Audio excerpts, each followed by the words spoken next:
राष्ट्रीय चेतना के बीज इनके मन में निर्माण हुए। तो इस प्रकार से ये अन्योन्याश्रित होने वाला विषय आज के संगोष्ठी के लिए इतिहास विभाग ने और शिक्षा शास्त्र विभाग ने यहाँ पर चुना है, और उसके साथ ही उतने ही महत्वपूर्ण विषय विशेषज्ञ भी उन लोगों ने चुने हैं।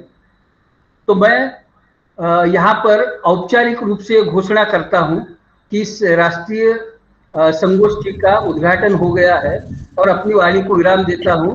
फिर एक बार आयोजक, हमारे महाविद्यालय के प्राचार्य और IQAC के कोऑर्डिनेटर डॉक्टर वावरे जी, इन सभी के प्रति आभार प्रकट करते हुए मैं अपनी वाणी को विराम देता हूँ। धन्यवाद। धन्यवाद तांबोळी सर जी। इस संगोष्ठी का उद्घाटन होने के बाद प्रथम सत्र के लिए उत्तर प्रदेश से उपलब्ध हुए डॉक्टर हरीश कुमार सिंह सर जी को विनती है कि आप हमें भारतीय स्वतंत्रता आंदोलन में विद्यार्थियों का योगदान इस विषय पर संबोधित करें।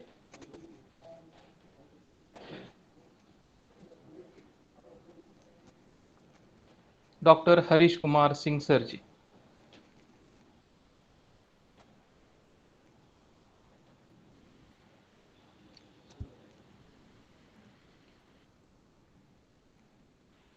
आवाज आ रही है सर? हो, आ रही है सर। नमस्कार सर। छत्रपति शिवाजी महाराज एक ऐसा नाम है जिसके स्मरण मात्र से हम सभी भारतीयों का सीना गर्व से चौड़ा हो जाता है। शिवाजी यानी शौर्य, वीरता, बुद्धिमत्ता के पर्याय थे। उनको प्रणाम करते हुए आज के इस एक दिवसीय वेबिनार के आयोजक सतारा कॉलेज के यशस्वी प्राचार्य डॉक्टर VS शिवंकर जी, आज के हमारे विद्वान रिसोर्स पर्सन आदरणीय प्रोफेसर हरि रारेख जी, कन्वीनर HOD एजुकेशन वर्षा माने जी, HOD हिस्ट्री धानाजी माशल जी, कोऑर्डिनेटर IQAC अनिल कुमार जी, महाविद्यालय के विद्वान प्राध्यापक, प्रबुद्ध छात्र छात्राएं, आप सभी को डॉक्टर हरीश कुमार सिंह का यथोचित अभिवादन। आज का जो मुझे विषय मिला है, contribution of students in Indian freedom struggle, भारतीय स्वतंत्रता संघर्ष में विद्यार्थियों का क्या योगदान था, यानी छात्र छात्राओं का क्या योगदान था। दरअसल हमें इस टॉपिक की प्रवृत्ति को समझना होगा। भारत में जब यूरोपीय आए तो इसके पूर्व जो भी आक्रांता भारत में आए वो कामोवेश चाल और चरित्र में इनसे फर्क थे। मतलब शक, कुषाण, हूण, इवन की इस्लामिक संस्कृति जब भारत में आई तो वो सांस्कृतिक श्रेष्ठता का दावा नहीं कर सके, और भारत की जो सामाजिक सांस्कृतिक श्रेष्ठता थी वो बरकरार रही, और कामोवेश वो उसी में समाहित हो गए। लेकिन जब अंग्रेजी यानी ब्रिटानी हुकूमत यहाँ पे आई तो वो एक तरह से ग्रामसी के सिद्धांत को हम समझें, वो भारत पर यहाँ राज इसीलिए कर पाए क्योंकि वो हमको ये समझाने में सफल हो गए कि सामाजिक सांस्कृतिक रूप से हम आपसे श्रेष्ठ हैं, और उसके कारण भी है। दरअसल हम मूल बिंदु पे ही आएंगे, लेकिन थोड़ा सा प्रकारांतर से समझना होगा कि वास्तव में किसी भी देश में जो छात्र आंदोलन खड़ा होता है या स्वतंत्रता के लिए संघर्ष का कोई एक आंदोलन खड़ा होता है तो उसके केंद्र बिंदु में क्या क्या चीजें होनी चाहिए। अब हम जरा यूरोपीय सिस्टम को समझ लें कि लगभग 300 से लेकर के 15वीं शताब्दी तक जो डार्क एज था यूरोप का, उसमें रेनेसां के बाद वहां जो आधुनिक प्रवृत्तियां उभर करके आती हैं, खास करके फ्रेंच रेवोल्यूशन को देखिए, स्वतंत्रता, समानता, बंधुत्व की बातें आती हैं, रूसों के विचार आते हैं, लॉक के विचार आते हैं, बेंथम के विचार आते हैं, बाल्तेयर के विचार आते हैं, और खास करके स्पिरिट ऑफ लॉज में आप देखें मॉन्टेस्क्यू कहता है कि सत्ता किसी एक हाथ में नहीं होनी चाहिए बल्कि पावर ऑफ सेपरेशन होना चाहिए।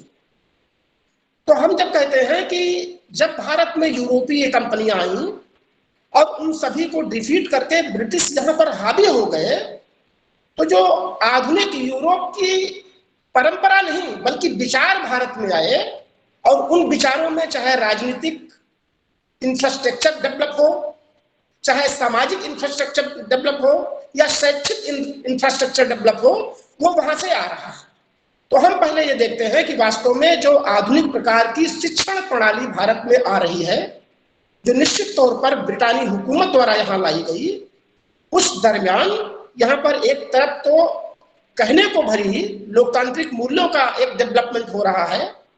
नई शिक्षा प्रणाली में अभी सर ने बताया कि 1813 से लेकर के 33 में एक्ट आता है, फिर खास करके मैकाले का जो मिनट्स है वो भारतीय शिक्षा प्रणाली के बदलाव के लिए बहुत अहम रोल लगता है। 1854 का वुड का डिस्पैच आता है, शिक्षा की त्रिस्तरीय प्रणाली को अपनाया जाता है। तो आधुनिक शिक्षा की विषय वस्तु क्या हो, शिक्षा का प्रकार क्या हो। 57 में आकर के लंदन की तर्ज पर 3 विश्वविद्यालय बनाए जा रहे हैं।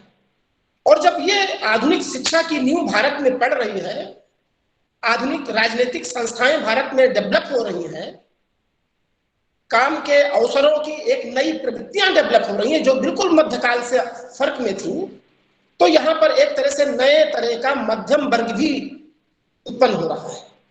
और जब फिर भारत में रेनेसां होता है 18वीं शताब्दी में, महान विचारक लोग आते हैं, तो यही शिक्षा संस्थाओं से जो छात्र पढ़ के निकलते हैं वो वास्तव में स्वतंत्रता, समानता और बंधुत्व के इन यूरोपीय विचारों को आत्मसात करते हैं और ब्रिटानी यानी औपनिवेशिक हुकूमत से उसी की डिमांड भारत में भी करते हैं।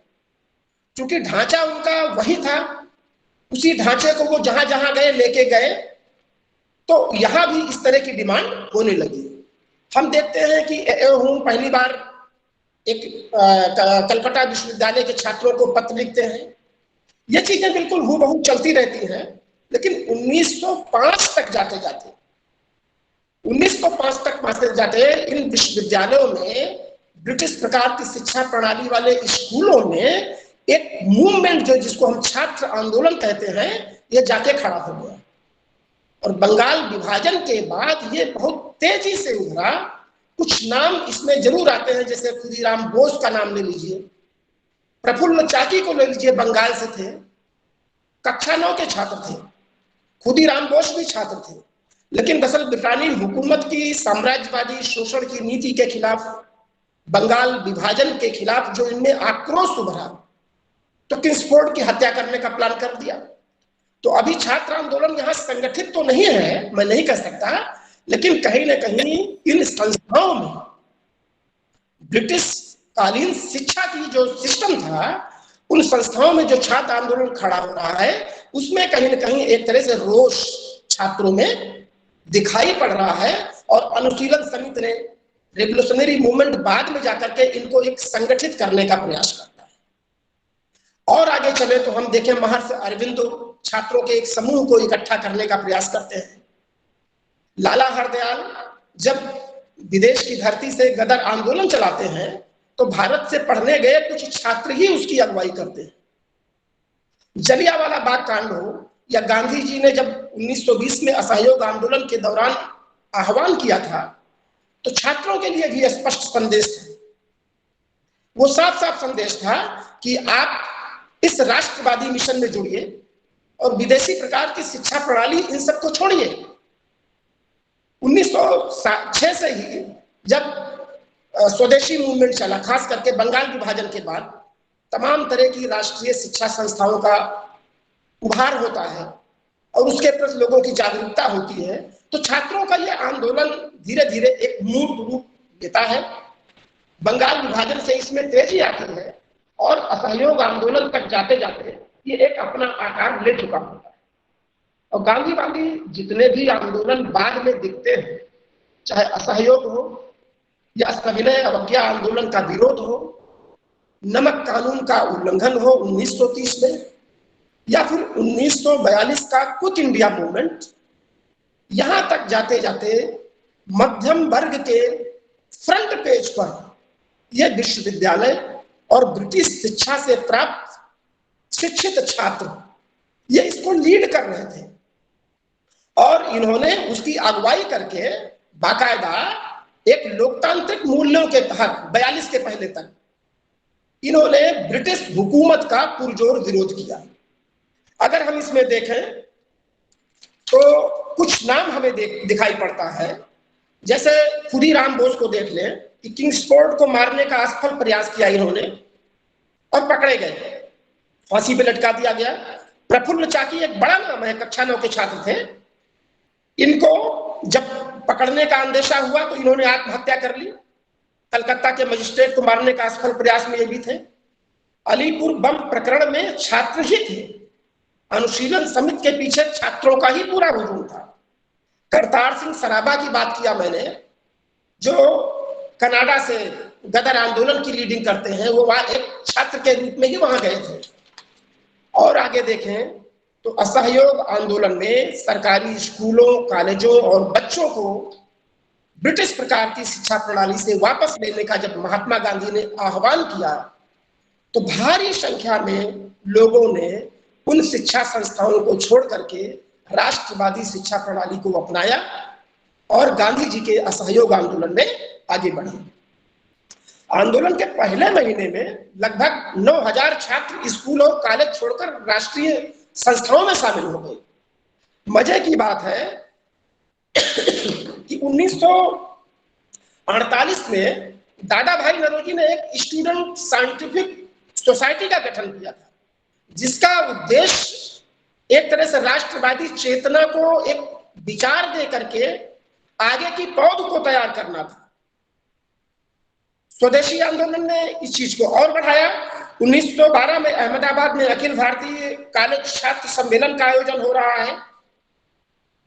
इसमें काम करने की प्रतिबद्धता तमाम छात्र छात्राओं ने जाहिर की और राष्ट्र के विकास में, राष्ट्रीय आंदोलन में अपनी आहुति देने के लिए ये छात्र छात्राएं शामिल होने को स्वीकृति देते हैं। द्वारी ठीक है। 1919 में छात्रों ने इसे तीव्रता प्रदान की। भगत सिंह को ले लीजिए आप, या सुखदेव या राजगुरु को, दयानंद एंग्लो वैदिक स्कूल के ये छात्र थे और इनके मन में भी कहीं न कहीं ब्रिटानी हुकूमत की शोषण भरी नीतियों के खिलाफ ही आक्रोश था।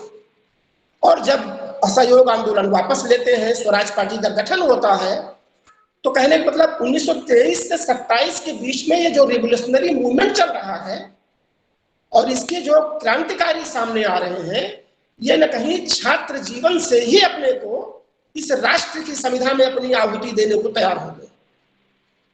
तो लाहौर इसका केंद्र बनता है और वहां से ये छात्र आंदोलन के माध्यम से ही निकल करके एक रिवोल्यूशनरी मूवमेंट चलता है जो अंग्रेजों को 27 तक परेशान कर देता है। और लाला लाजपत राय पर जो लाठीकांड होता है, लखनऊ में पंत जी पर साइमन के विरोध में लाठीकांड होता है, नेहरू जी भी रहते हैं, उसका आक्रोश पूरे देश में फैलता है। सुखदेव जी नेशनल कॉलेज लाहौर से थे, छात्र ही थे।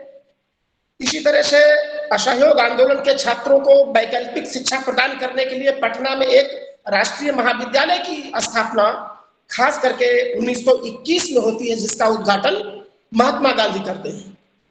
मतलब इन छात्र आंदोलनों की जो उपज है वो पाश्चात्य शिक्षा ग्रहण करने के पश्चात, पाश्चात्य शिक्षा प्रणाली के सर्वव्यापी होने के पश्चात जो छात्र छात्राएं वहां पढ़े, आधुनिक विचारों से परिचित हुए, उन्होंने अपने देश के राष्ट्रवाद से प्रेरित होकर के ब्रिटानी हुकूमत के खिलाफ एक आंदोलन चलाया और इसकी पूरी श्रृंखला है।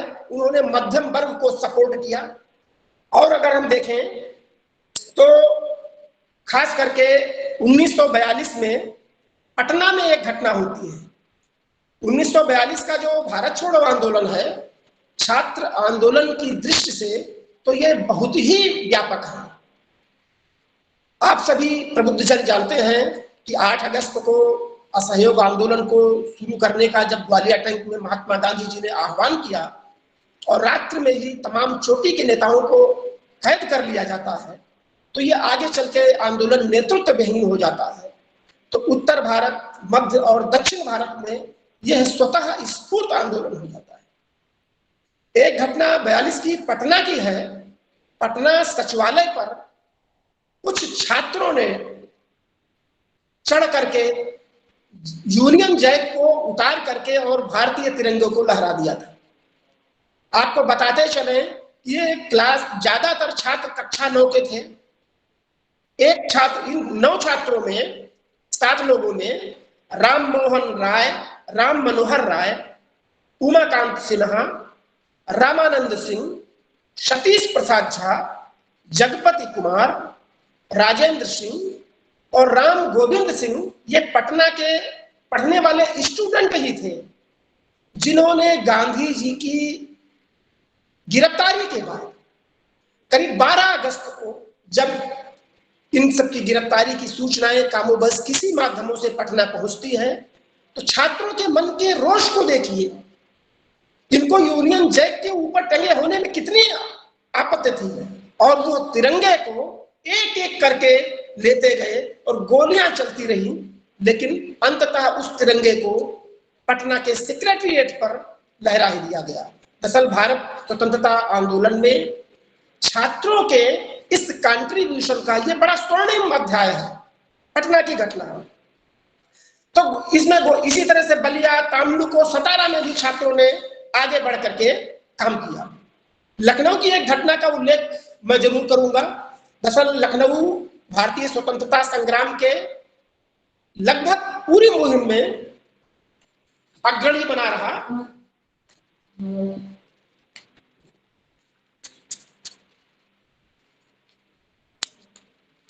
लखनऊ में आज अमीनाबाद जो मार्केट है, वहां पर झंडा वाला पार्क हुआ करता था, और अभी वो ऐतिहासिक विरासत बरकरार है।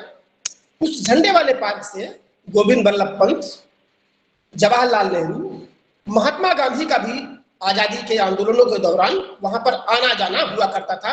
अंबिकाचरण मजूमदार भी जब 1916 की लखनऊ कांग्रेस हुई थी तो झंडे वाले पार्क गए थे। वहां क्या घटना होती है कि झंडे वाले पार्क में जगदीश नारायण द्विवेदी और चंद्रभान गुप्ता, ये दो नाम आते हैं जो यूनियन जैक की जगह पर भारतीय तिरंगे को वहां पर लहराते हैं। साइमन कमीशन का 1927 में वहां विरोध होता है, गोविंद बल्लभ पंत पर लाठियां चलती हैं। ये दरअसल लखनऊ विश्वविद्यालय के छात्र ही थे जो उनके पीछे खड़े थे, उनके कहने पर कुछ भी कर सकने के लिए तैयार थे। तो लखनऊ का बड़ा योगदान था, खास करके 1930 में चंद्रभान गुप्ता बाद में यहाँ कर मुख्यमंत्री भी बनते हैं, मेयर भी थे, उन्होंने बड़ा योगदान दिया। दूसरा, इलाहाबाद विश्वविद्यालय बड़ा ऐतिहासिक विश्वविद्यालय है, और भारत के इतिहास में स्वतंत्रता के बाद एक बड़ी राजनीतिक पौध यहाँ से निकली है जो देश के निर्माण में बड़ा योगदान देती रहती है। इलाहाबाद विश्वविद्यालय के छात्रावास 1942 के स्वतंत्रता आंदोलन में छात्रों का एक गढ़ था। रणनीतियां बनती थी, बड़े नेताओं की गिरफ्तारी के बाद कैसे अंग्रेजी यानी ब्रितानी हुकूमत के खिलाफ आंदोलन को चलाया जाए, भूमिगत रह के कैसे चलाया जाए, लोगों को, आंदोलनकारियों को कैसे छिपाया जाए और अंग्रेजों को कैसे परेशान किया जाए, इस सारी पूरी रणनीति इस इलाहाबाद के विश्वविद्यालयों में बनती थी। लाला पदमधर का एक नाम आता है, वास्तव में ये ब्रिटानी गोली से 1942 में शहीद हुए थे। पदमधर द्विवेदी, लाला पदमधर द्विवेदी जब कलेक्ट्रेट पर झंडा फहराने जा रहे थे, उनको गोली मार दी जाती है, और फिर उनको छात्र संघ इलाहाबाद विश्वविद्यालय जब उनकी अर्थी को लाया जाता है तो उसके बाद फिर भयंकर लाठीचार्ज किया जाता है और सैकड़ों विद्यार्थी घायल होते हैं। मतलब देखिए कि कहीं ना कहीं बताते हैं कि 1942 का आंदोलन स्वतः स्फूर्त था, गांधी की आइडियोलॉजी के विपरीत हिंसक हो चुका था। जब गांधी जी को जेल में डाला गया तो उनसे बार बार कहा जा रहा था कि आप छात्रों को, लोगों को रोकिए, हिंसा फैल रही है, और गांधी जी ने डू और डाई का नारा दिया और हिंसा को रोकने से मना कर दिया। उसके बावजूद लोगों पर लाठियां और डंडे और गोलीकांड हो रहा है। हम कुछ स्वर्णिम ऐसे प्रतिभाओं का नाम लेंगे जो अंग्रेजी शिक्षा प्राप्त करने के पश्चात भारत में छात्र आंदोलनों को लीड करती है। इसमें एक नाम आता है वीना दास का। आप सभी लोग जानते हैं, 21 वर्ष की छात्रा थी, बंगाल की महान क्रांतिकारी छात्रा थी।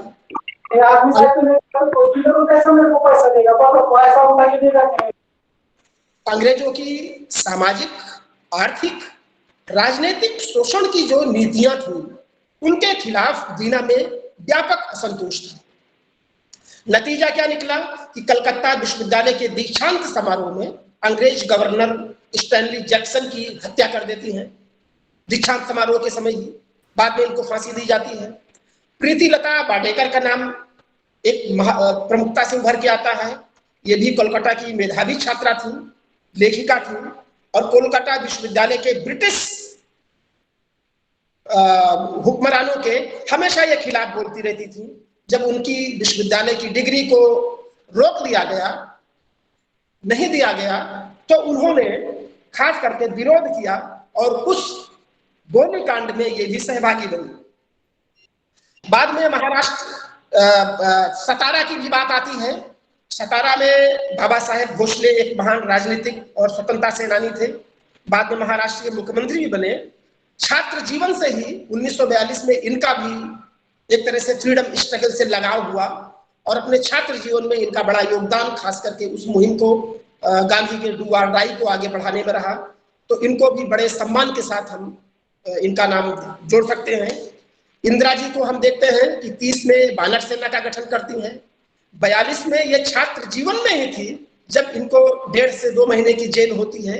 ये भी एक महान स्वतंत्रता संग्राम सेनानी ही थी और छात्र जीवन ही था 42 में इनका जब ये फ्रीडम स्ट्रगल से अपने को जोड़ती है।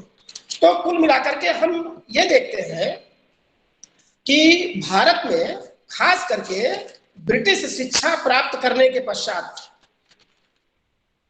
जो परिस्थितियां बनी, जो ब्रिटिश प्रकार की शिक्षा संस्थाओं से एक पौध निकली, उसने पाश्चात्य विचारों को अपनाया, पाश्चात्य आधुनिक विचारों को अपनाया, जो परिधान नहीं वास्तव में विचारों को अपनाया। जब रूसो कहता है कि मनुष्य सर्वत्र स्वतंत्र है लेकिन जंजीरों में जकड़ा हुआ है, बाल्तेयर इक्वलिटी की बात करता है, इसी तरह से मैंटेस्क्यू पावर ऑफ सेपरेशन की बात करते हैं और उसी का डेवलपमेंट पूरे यूरोप में और जहां जहां ये यूरोपीय अपने उपनिवेश कायम किए वहां लेके गए। तो भारत में दरअसल जब पाश्चात्य प्रकार की शिक्षण संस्थाएं बनी तो उनके पीछे भी ये आधुनिक विचारधारा काम कर रही थी।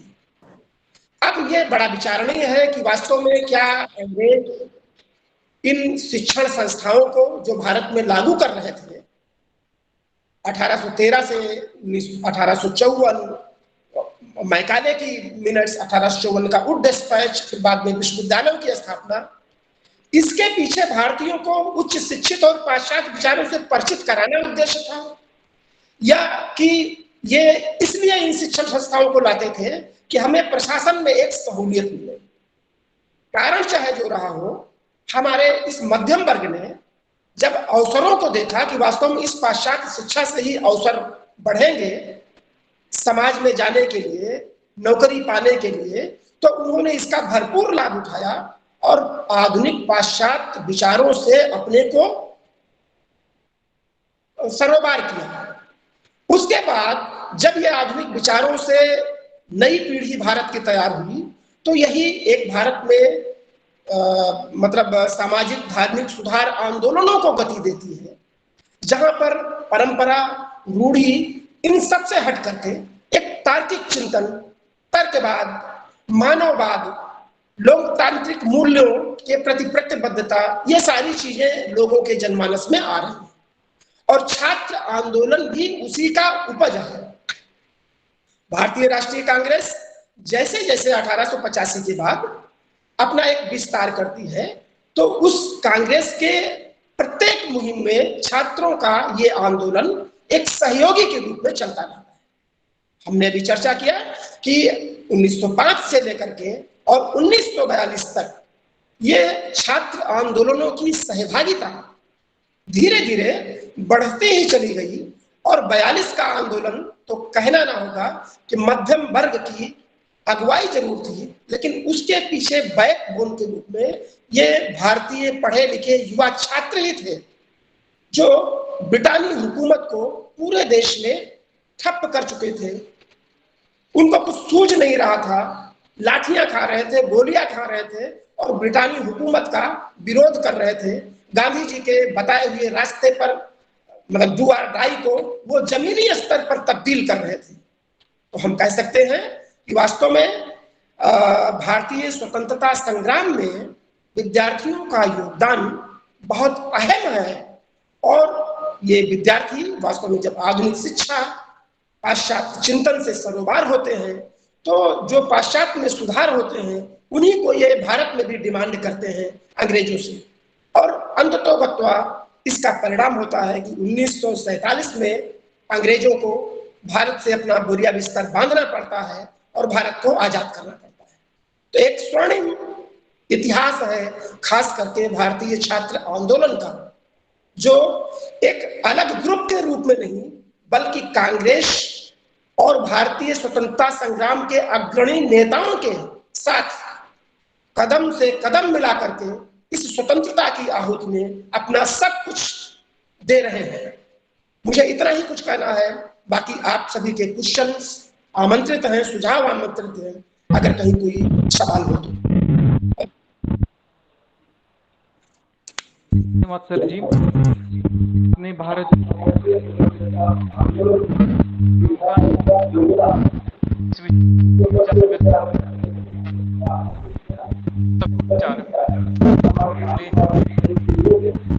रूप से बाद सत्र के करने के शास्त्र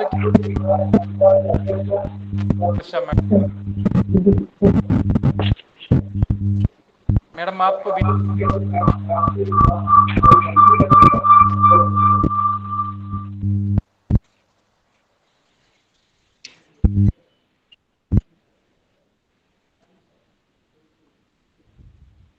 शिक्षण शास्त्र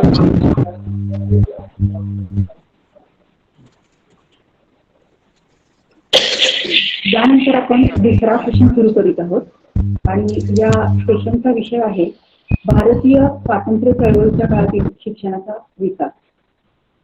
या सेशनसाठी लाभलेले वक्ते हे एक बहुआयामी आणि आंतरराष्ट्रीय दर्जाचे ख्यातीचे आणि आपल्या सगळ्यांना माहिती असलेले म्हणजे महाराष्ट्रातील बहुसंख्य लोकांना परिचित असणारे महात्मा फुले आणि डॉक्टर बाबासाहेब आंबेडकर यांच्यावरती काम करणारे आदरणीय प्राध्यापक हरी नरके सर, रयत शिक्षण संस्थेचे आमचे शिवाजी कॉलेज शिक्षणशास्त्र विभाग, इतिहास विभाग यांच्या वतीनं आजचे आदरणीय वक्ते प्राध्यापक हरी नरके सर आणि या सेशनसाठी उपस्थित असणाऱ्या सर्वांचे मी आजच्या या राष्ट्रीय वेबिनार मध्ये मनापासून स्वागत करते। खरं तर संपूर्ण महाराष्ट्राला, संपूर्ण भारताला आणि जागतिक स्तरावरची कीर्ती असणाऱ्या प्राध्यापक हरी नरके सर हे सगळ्यांना परिचित आहेतच, पण तरी देखील एक औपचारिकतेचा भाग म्हणून मी आज त्यांच्या कार्याचा परिचय करून देणार आहे। प्राध्यापक हरी नरके सर यांचं पूर्ण नाव हरी रामचंद्र नरके, पुणे जिल्ह्यातल्या शिरूर तालुक्यातील तळेगाव धमडेरे या लहानशा गावामध्ये जन्मलेल्या सरांचं पूर्ण शिक्षण विद्येची नगरी असलेल्या पुणे इथे झालं। पुणे विद्यापीठामध्ये BA, MA या दोन्ही परीक्षांमध्ये विद्यापीठात सर्वप्रथम येऊन सुवर्ण पदक आणि 25 पारितोषिके सरांनी मिळवलेली आहेत। भांडारकर प्राच्य विद्या संशोधन संस्था पुणे इथं त्यांनी उपाध्यक्ष म्हणून काम केलेलं आहे। तसंच महाराष्ट्र शासनाच्या